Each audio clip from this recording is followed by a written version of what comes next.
in a sec. Hey guys, once again, welcome to Hand Built.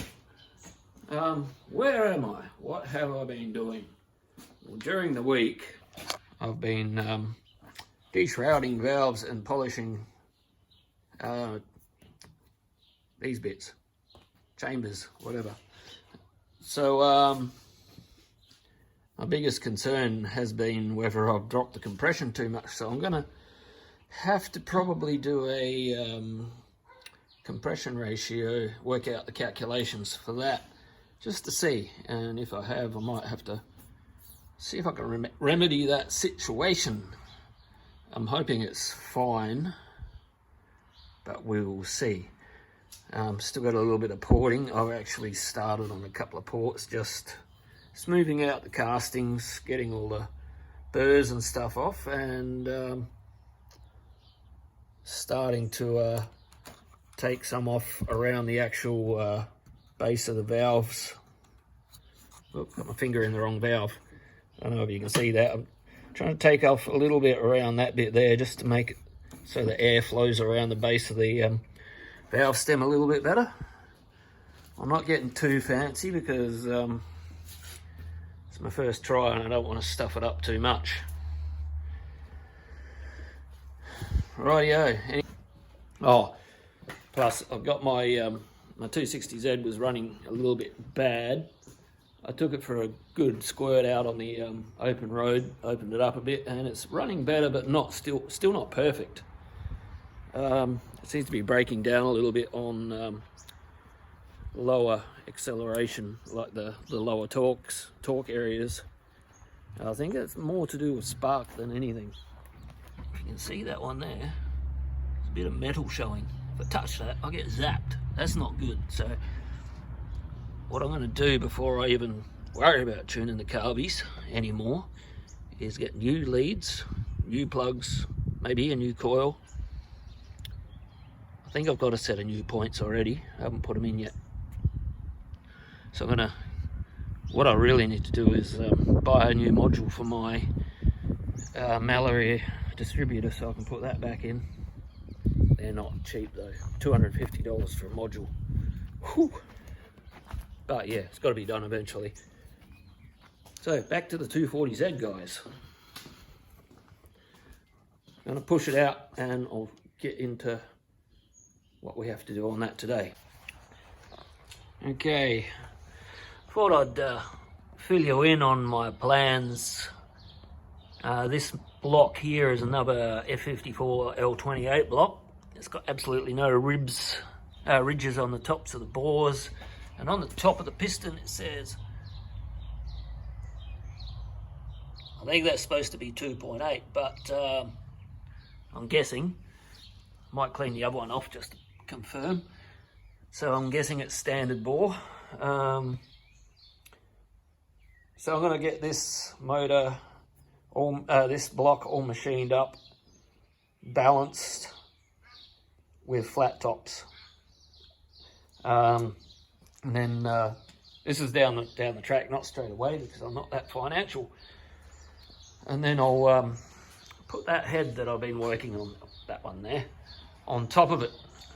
And that block there, I'm not sure whether I'll sell it or whether I'll keep it, just in case. Probably keep it just in case, because I may do a little bit of track work, I don't know. So yeah, this one here. This will be the one I build for higher compression and balancing. Bit at a time. So I'm just going to give it a little shrink around this area where the peak is.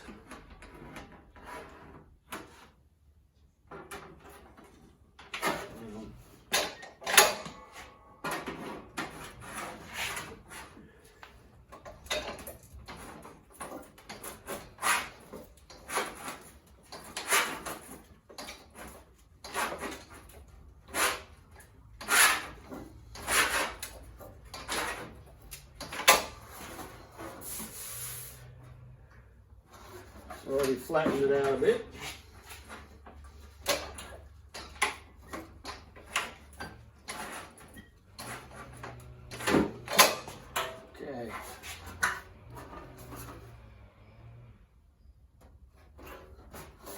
little bit more.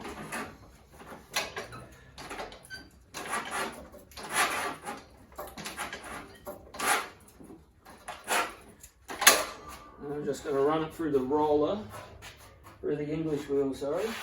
I'll back it off a bit because I don't want it to stretch. Just want to put it through with a little bit of English, because it's an English wheel, just to try and bend it over a bit.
Okay, we'll take that back and screw it onto the car and see how it looks.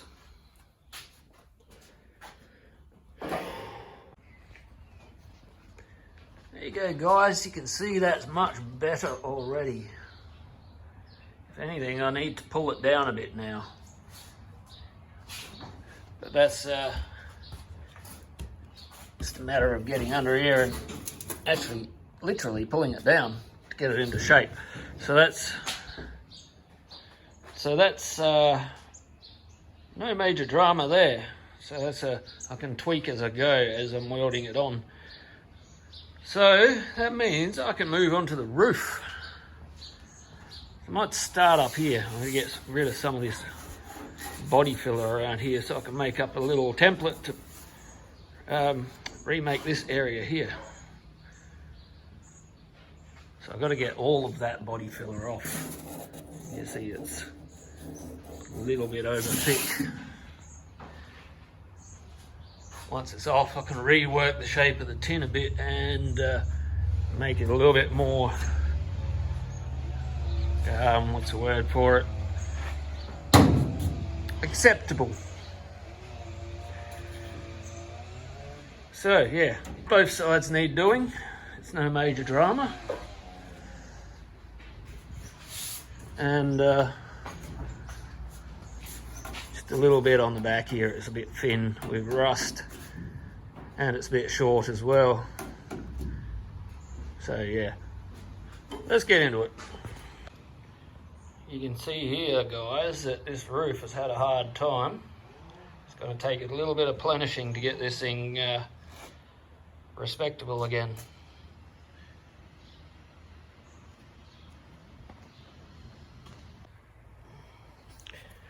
So I've roughly just got this corner here a little bit better in shape, so I can take a template off it and know that it's going to be the right shape to weld back in. Next week I'll probably take all the filler off the other side, and I'll get stuck into flattening the rest out then. It shouldn't take too long to get it to an acceptable state. Put a bit of filler over the top. Funny thing is, when I was a kid, I used to like getting the alfoil chocolate wrappers. When you get a Kit Kat or whatever, back then they used to have the alfoil wrappers around them, and used to like getting all the creases out of them so they were dead flat and nice and smooth again. So I must have been destined for this work. Bit of a tidbit for you. Alright, that's a much better shape to go off of. It's all nice and smooth now. Slightly bumpy, but still smooth.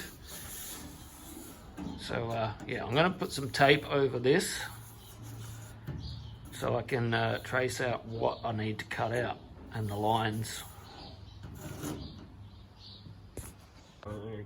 Okay guys, as you can see, I've put some tape on and I've traced out the lines where I need to fold and bend.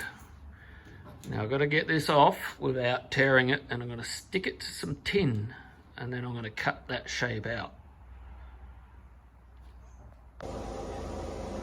So I used to do this with paper, but since I've been using tape, I've been getting a more accurate result. Only drawback of using tape is you can't reuse it because it's only sticky on one side. If it was paper, I could just reverse it and use it to fix the other side of the roof as well.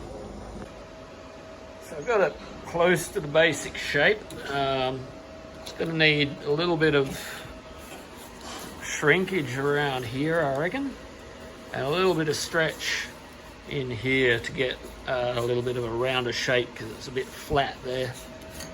So I'm going to get this tape off and we'll go into the other room and we'll do a little bit of shaping, metal shaping. Forgive me guys for not dragging you along for the ride with this, because it's very time consuming to get a complicated shape like this, and if I had have stopped to explain it every 5 minutes, I wouldn't have got it done today. Just involved a lot of stretching around this area to get that curved shape, and a lot of shrinking around the edge to get it to sit down flat. So basically did the stretching around this area on my anvil with a hammer, just hitting it to stretch the metal out, and then shrinking it with the shrinking jaws around the edge there. And now it's the correct shape. So next step is to cut it out. So I'm going to put some tape on the roof again so I can put it on top, and I'll just draw a line to where I need to cut. So I've got tape underneath it now. Now I just trace around the edge with a pen.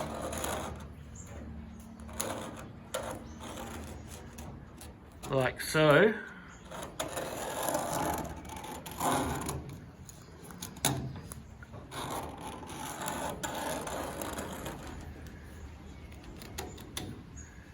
And when I remove it, if my pen worked,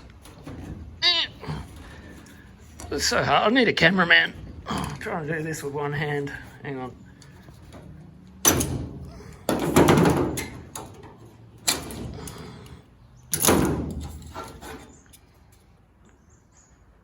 And that's the line that I have to cut on. Okay. Alright. It's all tacked in place, but it's getting late in the day, so it can stay all tacked in place till next week, I think. But yeah, it's the correct shape. No doubt once I weld it in, it's going to warp and go out of shape again, so I'm going to have to fix that anyway.